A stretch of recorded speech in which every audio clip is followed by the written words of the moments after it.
Hey there, Relentless. Pastor Joseph here, and I just want to encourage you with the word that comes out of Mark chapter 4, verse 35 through 41. I'm going to put it up on your screen just so that you guys can follow along.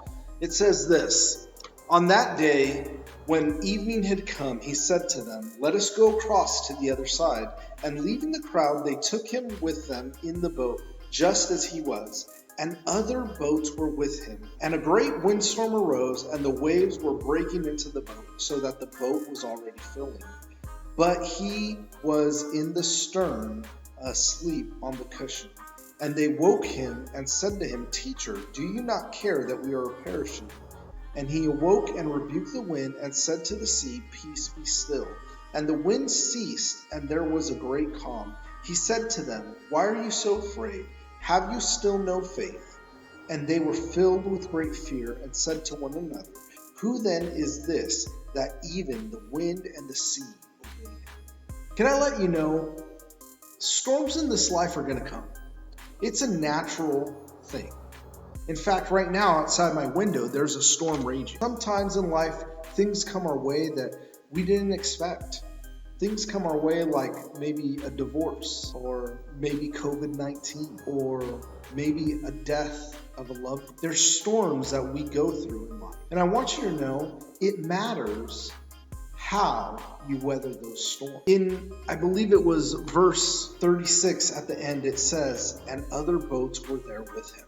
But only one of those boats had Jesus. Only one of those boats weathered the storm with Jesus. And it's important for you to understand that when you have Jesus, you have peace in the storm. Those other boats that didn't have Jesus, man, what were they going through? What were they holding on to for security? What did they think could save them?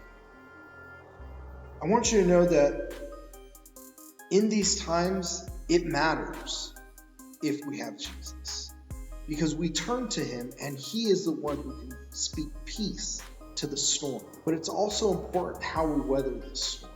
See, verse 40 says this: He said to them, "Why are you so afraid? Have you still no faith?" See, Jesus was asleep in the stern of the boat.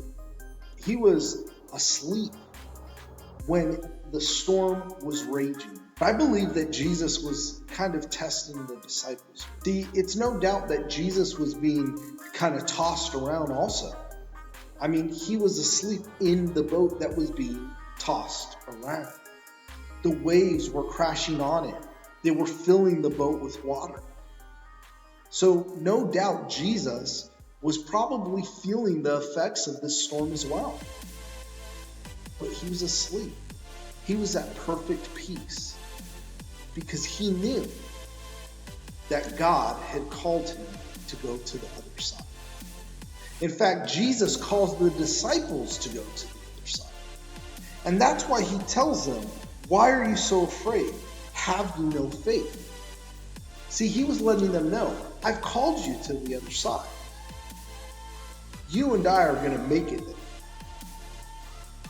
But the seas were rough. The wind was blowing. And they lost faith. I want you to know that you have Jesus with you. And that's all you need. He will keep you during life's storms. He will give you peace when peace seems so far away. I want to leave you with his words. In John chapter 14:27, he said, "Peace I leave with you, my peace I give to you. Not as the world gives do I give to you. Let not your hearts be troubled, neither let them be." God, I pray for Relentless. I pray, God, that they wouldn't let their hearts be troubled during this time of uncertainty. God, I pray that they would not be afraid to tell others about the peace that only you can give them. In Jesus' name I pray.